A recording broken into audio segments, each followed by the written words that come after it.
اعوذ باللہ من الشیطان الرجیم بسم اللہ الرحمن الرحیم رب اشرح لی صدری ویسر لی امری واحلل عقدۃ من لسانی یفقہوا قولی رب زدنی علما رب زدنی علما رب زدنی علما۔ آیت نمبر 30 سورہ بقرہ۔ حضرت آدم علیہ السلام کی جو پیدائش ہے اور جو ان کا تخلیق کا جو مرحلہ ہے اس حوالے سے اس میں بات ہو رہی ہے، جیسے کہ انسان جو ہے وہ آج کل آپ جیسے ایولیوشن تھیوری ہے جو بھی ہے، سب لوگ کہتے ہیں کہ جی انسان بندر سے بنا تھا، تو یہ بہت غلط بات ہے انسان کے حوالے سے۔ کیونکہ اللہ کیا بتا رہے ہیں، وَإِذْ قَالَ رَبُّكَ لِلْمَلَائِكَةِ، جب اللہ نے کہا اپنے فرشتوں سے انی جاعل فی الارض خلیفہ، کہ میں زمین میں ایک خلیفہ بنانے والا ہوں، مطلب جانشین بنانے والا ہوں، نائب بنانے والا ہوں۔ اور اس میں دو جو ہے وہ پوائنٹس ہیں، دو رائے ہو سکتی ہیں۔ ایک تو یہ کہ انسان جیسے ماں باپ ہیں اور پھر آگے اولاد ہے، آگے اولاد، تو اس طرح وہ جانشین ان کے ہوتے جاتے ہیں۔ تو اسی طرح حضرت آدم جو ہے وہ پہلے خلیفہ ہیں اور پھر اس کے بعد سے آگے انسان نسل در نسل جو آ رہے ہیں، ٹھیک ہے۔ اور دوسرا پوائنٹ جو ہے وہ یہ ہو سکتا ہے کہ یقیناً ہوگا کہ انسان جو ہے وہ اللہ تعالیٰ نے انسان کو کچھ اختیارات دے کے اس دنیا میں بھیجا، اور دنیا میں بھیجنے کا مقصد کیا ہے کہ انسان خود بھی اللہ کا فرما بردار ہو اور لوگوں کو بھی اس چیز کی طرف بلائے، ٹھیک ہے۔ تو انہوں نے کیا کہا فرشتوں نے، قالوا اتجعل فیہا من یفسد فیہا ویسفک الدماء، تو کیا آپ وہ بنائیں گے زمین میں، کیا تو ایسا مطلب خلیفہ بنانے والا ہے یا ایسی مخلوق بنانے والا ہے جو فساد کرے گا اور خون بہائے گا؟ دو چیزیں ہیں، ایک فساد ہے زمین میں اور دوسرا خون ریزی ہے۔ تو فرشتوں نے کہا کہ اللہ تعالیٰ سے اپنی ایک بات، اپنی ایک رائے رکھی، اور وہ کس وجہ سے رکھی؟ کیونکہ آلریڈی ایک تو جنات تھے دنیا میں انسانوں سے پہلے، تو وہ فرشتے جو ہے وہ یقیناً ان چیزوں کا مشاہدہ کر چکے تھے، اس لیے انہیں لگا کہ اب یہ جو نئی مخلوق ہے یہ بھی یہی کچھ کرے گی۔ اور پھر دوسری چیز یہ ہے کیونکہ اللہ تعالیٰ نے کہا کہ میں خلیفہ بنانے لگوں، تو خلیفہ کے ورڈ کے حساب سے جو ہے جو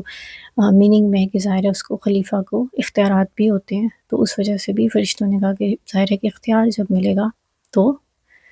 زمین میں فساد اور اس اختیار کا غلط استعمال بھی ہو سکتا ہے۔ تو انہوں نے اپنی ایک رائے، اپنی بات اللہ کے سامنے رکھی، انہوں نے اس چیز کو ریجیکٹ نہیں کیا،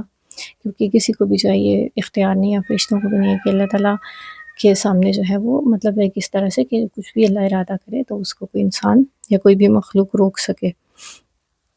اور پھر انہوں نے ساتھ ہی کیا کہا کہ وَنَحْنُ نُسَبِّحُ بِحَمْدِكَ وَنُقَدِّسُ لَكَ، اور ہم تسبیح کرتے ہیں بحمدی کا، ساتھ حمد کے، آپ کی تعریف کی، وَنُقَدِّسُ لَكَ، اور پاکی بیان کرتے ہیں تیرے لیے، یا پاک کرتے ہیں تیرے لیے خود کو۔ تو یہ چیز سیکھنے کی ہے کہ فرشتے اللہ تعالیٰ کی تسبیح کر رہے ہیں، اور فرشتے جو ہے وہ نقدسو بھی ہے، نقدسو پاکی بیان کرتے ہیں تیرے لیے۔ قال انی اعلم ما لا تعلمون، تو اللہ تعالیٰ نے کیا کہا کہ بے شک میں جانتا ہوں وہ جو تم نہیں جانتے ہو، ٹھیک ہے۔ تو فرشتوں کا جو علم ہے وہ بھی لمیٹڈ ہے، فرشتوں کو کوئی علم نہیں تھا کہ انسان جیسی جو مخلوق ہے اس کو اللہ تعالیٰ کیا اختیار دے گا، کیا علم دے گا، کیا کچھ اس کو اللہ تعالیٰ دیں گے، یا اس کا مقام کیا ہے۔ ہاں خلیفہ کا ورڈ تھا تو اس لیے اس کو فرشتوں کو یہ چیز پتہ لگی تھی کہ اللہ کا کوئی نائب، اللہ تعالیٰ کا خلیفہ اس دنیا میں کوئی مخلوق آنے والی ہے۔ تو فرشتوں نے کہا کہ ہم تو تسبیح بھی کرتے ہیں، آپ کے حمد کی پاکی بھی بیان کرتے ہیں، مطلب ہم تو ہر وقت آپ کے حکم پہ عمل کر رہے ہوتے ہیں، تو مطلب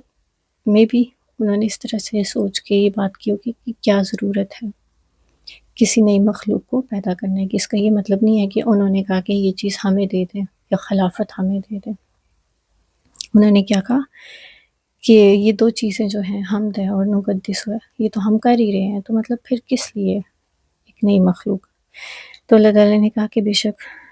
میں جانتا ہوں جو تم نہیں جانتے ہو۔ اللہ بہتر جانتا تھا اس وقت، اللہ ہی بہتر جانتا ہے ہمیشہ کہ انسان کی تخلیق کیوں ہوئی۔ اب کیا ہوا؟ وَعَلَّمَ آدَمَ الْأَسْمَاءَ كُلَّهَا ثُمَّ عَرَضَهُمْ عَلَى الْمَلَائِكَةِ، پھر اللہ تعالیٰ نے علامہ ہوتے اہتمام کے ساتھ سکھانا، آدم علیہ السلام کو نام سکھائے، ساری اولاد کے نام ہو سکتے ہیں جو دنیا میں جتنے بھی لوگ ہیں اب تک، ان کے نام، اشیاء کے نام، چیزوں کے نام، ٹھیک ہے، اور پھر ان کا استعمال بھی۔ تو یہاں سے یہ پتہ چلتا ہے کہ فرشتے تسبیح بیان کریں، باقی بیان کریں، لیکن جو نالج انسان کو ملا ہے وہ فرشتوں کو نہیں ملا تھا۔ تو کیا کیا پھر جب حضرت آدم کو وہ سکھا دیے تو انہوں نے اللہ تعالیٰ نے اس کو فرشتوں کے سامنے پیش کیا، ان چیزوں کو پیش کیا اور حضرت آدم کو بھی پیش کیا۔ اور کیا کہا، فَقَالَ أَنبِئُونِی بِأَسْمَاءِ هَؤُلَاءِ إِن كُنتُمْ صَادِقِینَ، تو پھر فرمایا کہ خبر دو مجھے ان چیزوں کی، ان کے ناموں کی خبر دو، مطلب تم مجھے ان کے نام بتاؤ اگر ہو تم سچے۔ فرشتے تو جھوٹ نہیں بولتے، فرشتے تو جھوٹ نہیں بولتے بالکل بھی، لیکن اللہ تعالیٰ نے کیا کہا کہ اگر تم سچے ہو، جو یا تو پھر شاید اس بات میں سچے ہو کہ جو فساد کرے گا، جو بھی یہ تم نے آبجیکشن یا جو بھی ایک بات تم نے رکھی تھی کہ وہ خون بہائیں گے یا جو بھی ہے، کہ اگر تم سچے ہو تو پھر مجھے ان چیزوں کے نام بتاؤ۔ تو فوراً فرشتوں نے کیا کہا، قالوا سبحانک لا علم لنا الا ما علمتنا، انہوں نے کہا کہ پاک ہے تو نہیں علم ہمارے لیے مگر جو تم نے ہمیں سکھایا ہے۔ مطلب جو فرشتوں کو علم تھا وہ انسانوں کے علم میں کے حساب سے کم تھا، ان فرشتوں کو اشیاء کا علم، ناموں کا، ان سب چیزوں کا علم نہیں تھا، اسی لیے انہوں نے فوراً جو ہے وہ سرنڈر کر دیا اور بولا کہ تو پاک ہے اور تو ہی جانتا ہے، اور ہمیں تو وہی علم ہے جتنا تو نے ہمیں دیا ہے۔ انک انت العلیم الحکیم، بے شک تو جاننے والا اور حکمت والا ہے۔